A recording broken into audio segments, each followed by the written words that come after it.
Good morning YouTube, it's Kane again. Before I start the video today, I wanted to quickly say thank you because we recently hit our goal of 1,000 subs, which is what my big goal was before Splatoon 3 happened, and we managed to beat that by over a month, and that's awesome. I've been busy for the past week or so, but in that time period I also applied for monetization to get approved, and it did, so that's doubly great, and I really appreciate it. I know that I picked a pretty awkward time to truly start making content. I sort of picked that period between Splatoon 2 and Splatoon 3 when the game kind of went into a bit of a lull. It was kind of quiet, but so it only makes the fact that we hit that goal sooner than I could have hoped is really amazing, so thank you again for that. So now I want to move on to the topic of today's video. I had the impulse thought the other night to talk about why I think that being a flex player in a game like Splatoon is massively beneficial for both A, your own enjoyment, and B, to try and learn the game more thoroughly and effectively. With Splatoon 3 around the corner, I think this kind of discussion is especially important right now. When it comes to a new entry in a franchise, we don't necessarily know what will be good, we don't know what will be bad, what might be mid-tier, so I'm going to try and level with the one-tricks who might be sitting here watching the video, sort of clinging onto your favorite weapon and squinting at the screen being like, why do I need more than just my favorite weapon, Keen? What are you talking about? Let's talk about it. Those of you who have been around for a while know that I have a competitive history in Splatoon 2, and Splatoon 2 is a modern game, and that means a few things. When I say it's a modern game, that means that when the game is actively being patched, there are plenty of balance patches. We live in an era where the online game that you play on a day-to-day basis, or however frequently you play it, is not guaranteed to stay the same from one patch to the next. On a fundamental level, the game changes in ways that might be so drastic as more and more patches go by, with weapons being buffed, nerfed, reworked, heavily buffed, heavily nerfed. And all of these factors come together to coalesce to radically change the game as we know it. It's a bit of a scary feeling because during Splatoon 2 it'd be interesting to wake up and see balance patches because it could change the game in a positive way, but it could also be in a negative way if it influenced my favorites. So for me, with my favorite being Brala in Splatoon 2, there were quite a few days that I woke up and I kind of squinted at the patch notes and had a feeling of dread like, ooh, that's not really good for me. Having that feeling of waking up and looking at patch notes that increase the performance of other weapons against my favorite is a bit rough.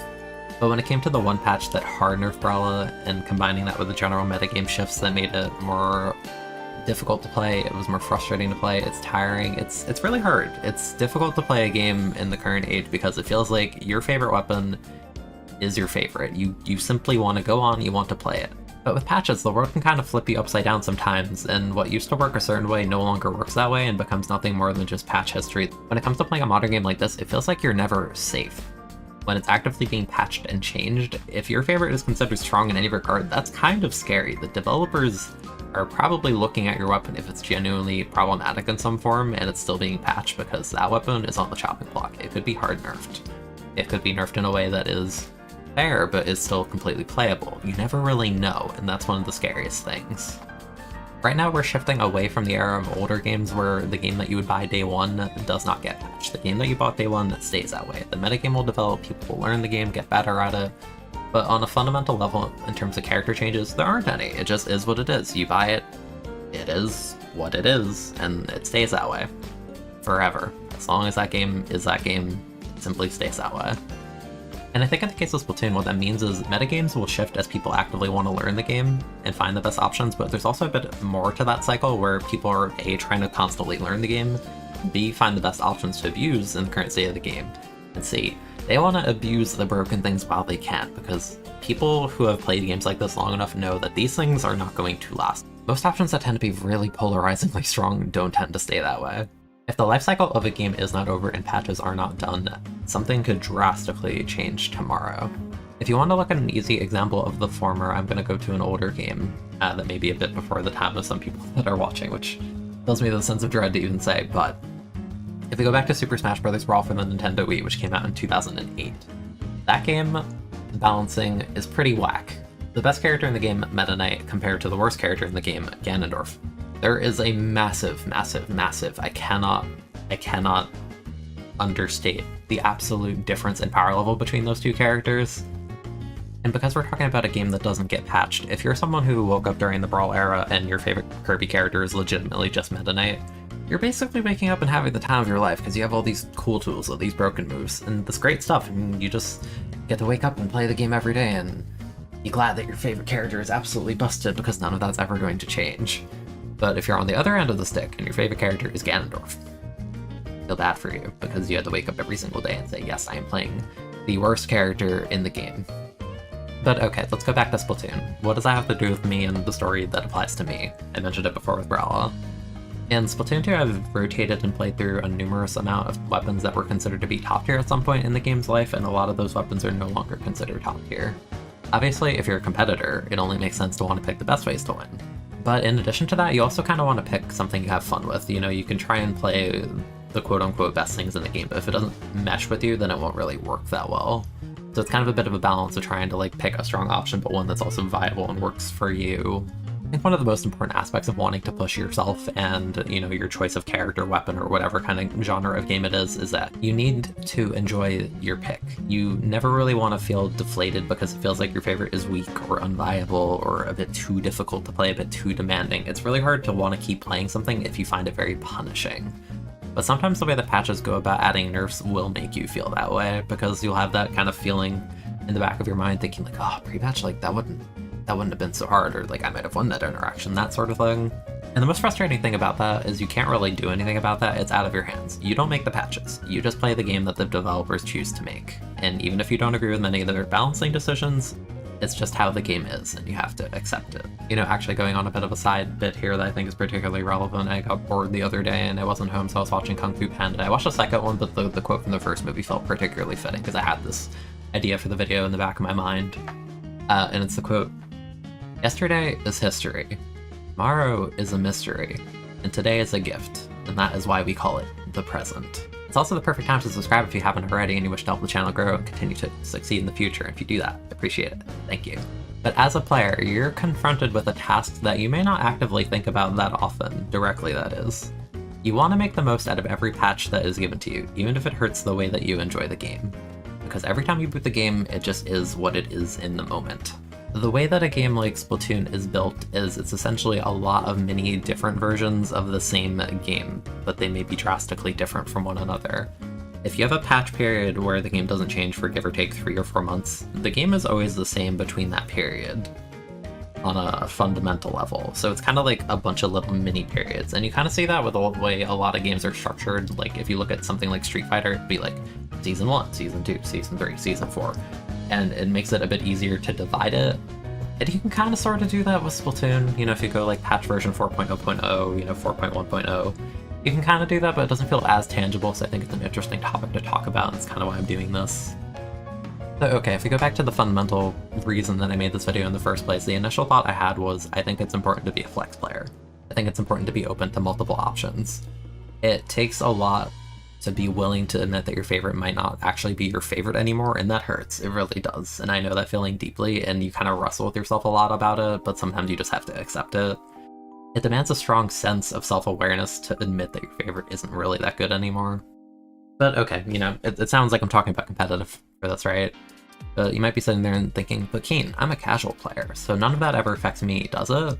And to that, I'll bring up a story I've brought up a ton of times on stream at this point because it's probably one of the easiest examples of this to me.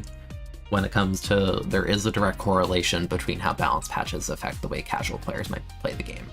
Dually Squelcher, the missile point sensor one, was easily one of the most common weapons I would see in X-Rank among more casual players, far before the days of MP or CDS necessarily being meta. It was all over the place.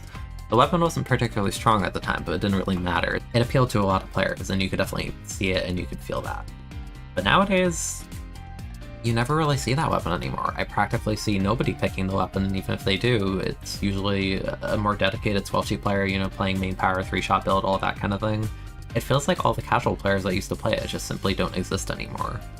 And the main reason I think that happens is because the main weapon itself received quite a few nerfs because custom Dually Squelcher was meta for a decent period of time. So what the developers did is they nerfed the ink efficiency of the main weapon, they nerfed the ink efficiency of the dodge roll, they nerfed the bullet size on standing fire. And when you combine all those factors, it simply doesn't only affect how well the weapon does at competitive level, it also affects the players that simply enjoy it. Suddenly, those players who may not even pay attention to patches woke up one day and their favorite weapon was suddenly running out of ink much more quickly. It was less consistent, it just felt way less good to play, it felt less fun. So naturally what they stopped doing is picking it, they didn't play it as much anymore. And my second point about how it'll affect you even if you play the same weapon throughout the entire game's life. Splatoon itself is a multiplayer online game, so you're going to see people picking the best of the best if they want to win. Just because you, individually, are sticking to your favorite in spite of whatever happens to it, if it becomes the best weapon in the game, the worst weapon in the game, regardless of any of that. If you're playing that, the world around you is still constantly changing. For me in Splatoon 2, my favorite was Brella, and it was pretty strong for a decent period of the game. But you know, I lived through it. I woke up to Suction Bomb being overbuffed, which is a buff I did not agree with. I woke up to Bamboo being buffed, that was a horrible matchup. I woke up to main power being added to the game, which was damage up for a lot of weapons, so my shield was suddenly far less durable than what it used to be. I woke up to my main weapon receiving 2 significant nerfs in the same patch, after all of these other things that were already kind of shoving it to the side and making it a bit less relevant than it used to be. This isn't a video meant to be a hypothetical or just to scare you away from playing your favorites. No, it happened to me. I was upset, that was my favorite weapon. And the game quickly became such a harsh environment where I felt like even if I wanted to play it, I had to build a comp around it, I had to play it even better. And even then, it felt lackluster compared to what it used to be. It really disincentivized me from wanting to play it in the first place. So okay, what's the moral of today's video? What am I getting at with all of this? I think it's important for people to experiment. And I think it's important for people to try new options, because you never know what you might actually find fun. With games that patch constantly, it feels like the game is in a constant state where it's very, very fragile. The things that you might enjoy now might not last forever. But just because the game patches in such a way that might discourage you from playing your favorite because it's no longer good, you shouldn't let that necessarily stop you from enjoying the game there and then, just because your old favorite isn't your favorite anymore. You might actually have another weapon that could really be your new favorite that you just don't know about yet. Every major patch in this game should be viewed as a new day. That may come with changes that you may really like, or changes that you aren't really fond of. You know, you might have a good day, you might have a bad day. I think what I want to get at is to encourage you to look at every major balancing patch as a new day. It's just like your day-to-day life. Sometimes you have great days, sometimes you have really bad days that make you upset, but part of what makes it interesting is the fact it's constantly changing. It's really sad to say goodbye to the weapons that we may love most, or feel like we can't play them the same way that we used to, or enjoy them the same way we did, but it doesn't necessarily take away the memories that you had with them and how you enjoyed them while they lasted. You know, they nerfed exposure really, really hard in Splatoon 2. You can still play it, it's still viable on, you know, certain map modes, sure, fine. But that's never going to take away the fact that vanilla exposure is still one of my favorites, just purely because my first LAN event was with vanilla exposure before it received any nerfs. And that was, I think that was before it really picked up in popularity, and I kind of looked at it and said, I think this is really strong. And you know, I went with it, I played with it, and now it's one of my favorite memories. And I think I really want to encourage people to kind of push themselves to do those kinds of decisions, especially with Splatoon 3 around the corner. It's okay to move on, and it's okay to try something new. And we're all about to do that, because we're all going to move on to Splatoon 3, and that's a game where many, many, many things will change. And maybe the way I'm describing my favorite in this video will apply to you in 3. Maybe your favorite will have to suffer a while, maybe you'll be upset and not sure what to do, and I kind of want this video to help you with that. You know, it might apply the first day of Splatoon 3. Maybe your favorite is Squeezer and it's going to get, like, hard nerfed. You never really know. Maybe your favorite will get hard nerfed the second year, the third year. You never really know. We have no clue. And that's a scary thought, but it's also kind of exciting not knowing. So I really want to encourage you all to try and branch out, to help you learn as much as you can, and to not be afraid to play anything just because someone may call it broken day one. You know, don't be afraid just because everyone's complaining, oh, this weapon's so broken. Like, don't let that discourage you from playing it. If you like it, play it. Don't care. Just, it's not gonna stay the same forever. I enjoyed Bucket a ton in Splatoon 1, and when I played Splatoon 2, and I saw a Tri-Slosher with the kit that it had, I said, I want to play this, I don't care. Like, yeah, it's broken, but that's what makes it fun. It's funny, it's hysterical killing spotter shots at maximum range because I outranged them. It's so silly. Don't get too caught up in how other people may view your weapon. Don't let that take away from the fact that, you know, it may be broken day 1, but maybe it won't be broken month 2 of the game. Just have fun and enjoy everything as it lasts, because not everything is going to last forever. Especially in a game like Splatoon. At least until the game is completely done patching, then hell yeah, play those broken, unbalanced top tiers. They're never changing. None of that's gonna get fixed. Your favorite's dysfunctional and it's never gonna change ever. Isn't that awesome?